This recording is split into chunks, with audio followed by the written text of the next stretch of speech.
매매 이력을 보여드릴게요. 실제 매매 이력들이고요. 이 중 한 종목을 보면 이렇게 됩니다. 여기 B라고 초록색으로 되어 있는 게 매수고요. 오른쪽에 보이는 이 빨강색이 매도죠. 보시면 하락 구간에 매수가 계속 들어간 거고요. 매도할 때는 이익이 한 597만원 정도. 이 하락 구간에서 매수 버튼은 제가 누른 게 아니고요. 제가 만들어둔 자동 매매가 매수 버튼을 눌렀어요. 정리를 좀 해보면 2026년 1월 1일부터 5월 11일까지 보면 한 1,400만원 정도 이익이 난 걸 볼 수 있네요. 그리고 미실현 손익 같은 경우에는 지금 돌아가고 있어요. 1,300만원 정도 지금 이익이 나고 있고요. 실현 손익으로 치면은 한 월에 331만원 정도 벌었다고 볼 수 있고요. 아직 매도되지 않은 평가 손익까지 합치면 월 평균 한 650만원 정도 수준으로 보입니다. 확정되지 않은 손익이 있기 때문에 앞으로 손익은 좀 달라질 수도 있겠죠. 사실 중요한 건 제가 이거를 만들고 운영을 하면서 제가 직접 밤새 차트를 본 게 아니라는 겁니다. 새벽 1시에도 혹은 2시 혹은 3시, 4시, 5시, 6시 그때도 거래가 됐습니다. 그 시간에 저는 당연히 자고 있었고요. 그리고 제 무료 특강 들으신 분들 중에서도 본인이 만든 규칙을 실행하고 그 결과를 공유해 주신 분들이 계세요. 그리고 이분 말고도 또 다른 분들도 이제 수익을 올려주시는 분들이 계세요. 근데 사실은 많은 이 투자의 대가들이 똑같은 이야기를 해요. 좋은 자산을 저렴할 때 사고 비싸졌을 때 판다. 내가 사려는 자산이 좋은 자산이라면 가격이 낮아졌을 때 사라는 얘기죠. 문제는 이거 다 알아요. 그죠? 워렌 버핏이 얘기한 거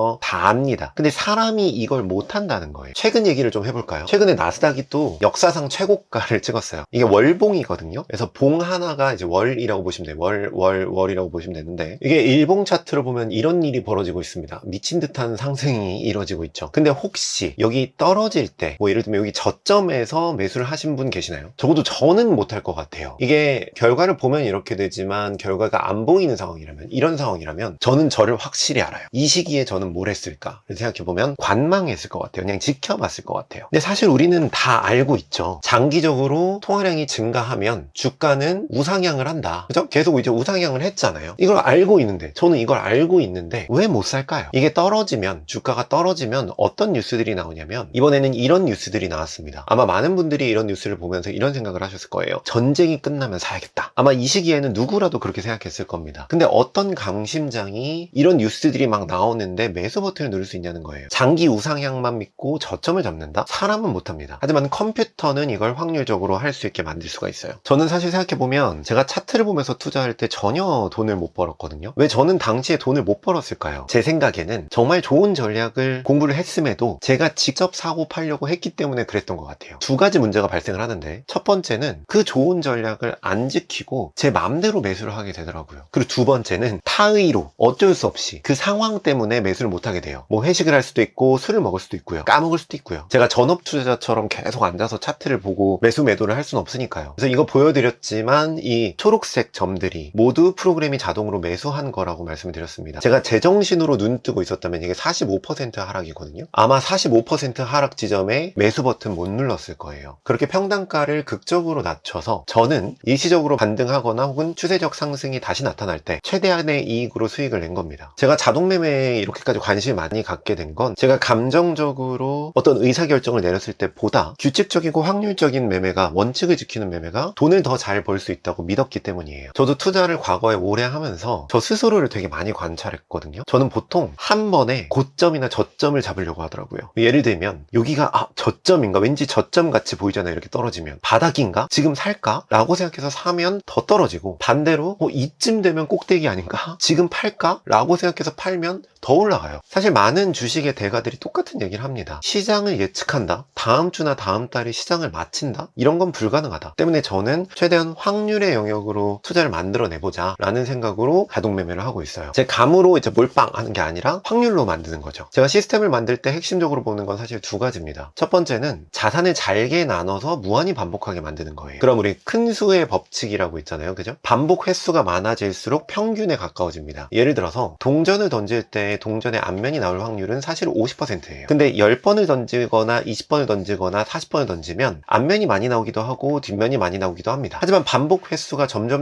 많아져서 큰 수의 반복이 일어난다면 결국 정해져 있는 확률인 50%로 수렴한다는 거죠. 그래서 투자에서도 저는 한 번에 크게 맞추는 방식보다는 작은 단위로 아주 많이 반복하는 방식을 쓰고 있어요. 그럼 얼마나 잘게 나누느냐? 예를 들어 전체 자산을 100으로 본다면 이 전략의 60% 정도 쓴다고 한번 생각해 볼게요. 이 60%를 여러 개의 자산으로 분할을 하는 겁니다. 그리고 각 각각의 자산을 다시 200으로 쪼개서 실제 들어가는 돈은 이 1유닛이라고 하는 작은 돈을 들어가는 거죠. 예를 들어 전체 자산을 뭐 2천만 원을 굴린다 라고 한다면 그중 60% 그리고 그중 나누기 6, 그죠? 자산이 6개니까 그리고 그 나누기 6에 나누기 200이라고 한다면 2천만 원을 투자했을 때 한 번에 들어가는 돈의 단위는 10,000원이 됩니다. 저는 이걸 1유닛이라고 표현을 해요. 이렇게 잘게 쪼개서 들어가도록 만들면 제가 제 손가락으로 크게 한 번 들어가서 계속 차트 보면서 막 좋았다가 슬펐다가 이러는 게 아니라 확률적으로 작게 여러 번 들어가는 모습이 됩니다. 사람이 손으로 이걸 하는 건 사실 너무 힘들죠. 왜냐면 1000번, 뭐 10,000번, 100,000번 같은 기준으로 계속 반복을 해야 되니까요. 제가 제 손으로. 하지만 컴퓨터는 이 반복을 안 지치고 하는 거예요. 그게 1000번이든 10,000번이든 10만 번이든 제가 세운 원칙대로 반복적으로 확률적으로 매수 매도를 하게 됩니다. 그리고 그걸 새벽에도 제가 일하는 동안에도 그리고 제가 가족들이랑 밥 먹는 동안에도 계속 컴퓨터가 매수 매도를 하는 거예요. 다른 하나의 방법이 더 있어요. 제가 사용하는. 근데 이건 제가 진행하는 무료 특강에서 말씀을 드릴 겁니다. 고정 댓글에 무료 특강 신청할 수 있게 올려놨으니까요. 관심 있으신 분들은 꼭 신청해 주시고요. 사실 자동 매매라는 게 이런 이야기를 들으면 아마 이렇게 생각하실 수 있어요. 그런 건 뭐 기관이나 하는 거 아닌가? 돈 많은 사람이나 하는 거 아닌가? 프로그래머만 할 수 있는 거 아닌가? 근데 사실 우리가 만나는 시장에는 이미 수많은 프로그램이 들어와 있습니다. 이게 2024년도 조선일보 기사예요.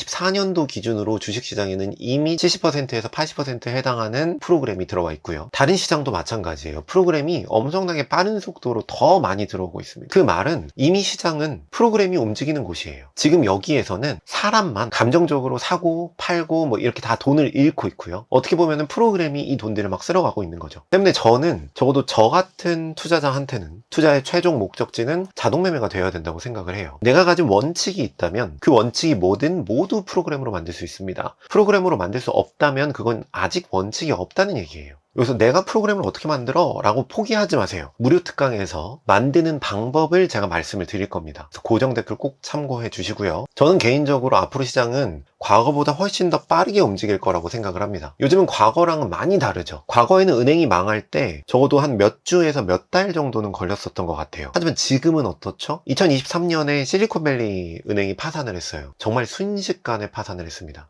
이게 과거에는 뭐 주식 주문을 전화로 하던 시기가 있었잖아요. 그때는 개인 투자자들이 어떤 정보를 얻으려면 몇 주나 몇 달이 걸리기도 했습니다. 하지만 지금은 다르죠. 어떤 뉴스가 나온다? 그럼 바로 퍼집니다. 그럼 그 뉴스의 사람도 어떤 프로그램도 알고리즘도 바로바로 시장에 반응을 하는 거예요. 그래서 지금은 예전처럼 뭐 천천히 떨어지고 천천히 오르는 장면보다 떨어질 때는 미친 듯이 떨어지고 오를 때는 미친 듯이 오르는 장면이 더 자주 나올 거라고 저는 생각해요. 이 차트가 어떤 차트로 보이시나요? 이거 최근 나스닥의 움직임이에요. 2025년 3월에서 4월에만 25%가 떨어졌습니다. 26년 3월부터 그리고 6월까지는 28%가 올랐어요. 이게 개별적인 작은 주식이 아니잖아요. 지수잖아요. 과거라면 정말 특별한 사건이 터질 때 이런 변동성들이 일어났을 겁니다. 하지만 지금은 아니라는 거죠. 우리는 변동성의 시대에 살아가고 있고 앞으로는 더 이 변동성은 심각해질 겁니다. 저는 제가 생각하는 장기적으로 커질 거다, 장기적으로 오를 거다라고 보는 자산이 일시적으로 크게 떨어지면 그건 정말 좋은 기회라고 봅니다. 저는 정말로 다 사고 싶어요. 근데 문제는 제 손으로 그걸 못 산다는 거예요. 여기까지 보셨다면 아마 이 자동화 시스템을 어떻게 만드는지 궁금하실 것 같아요. 그래서 제가 이 자동화 시스템을 만드는 방법들을 무료 특강에서 오픈을 합니다. 그리고 그 핵심 내용들이나 커다란 지도들도 전자책으로 모두 정리해서 무료 특강 신청한 분들에게 모두 보내드리니까요. 고정 댓글을 통해서 다음 무료 특강 신청해 주시면 전자책 바로 알림톡으로 보내드리고 무료 특강 시작할 때 여러분들에게 따로 안내를 드리도록 하겠습니다. 자, 그럼 여기까지 봐주셔서 감사하고요. 다음 영상으로 또 뵙겠습니다. 감사합니다.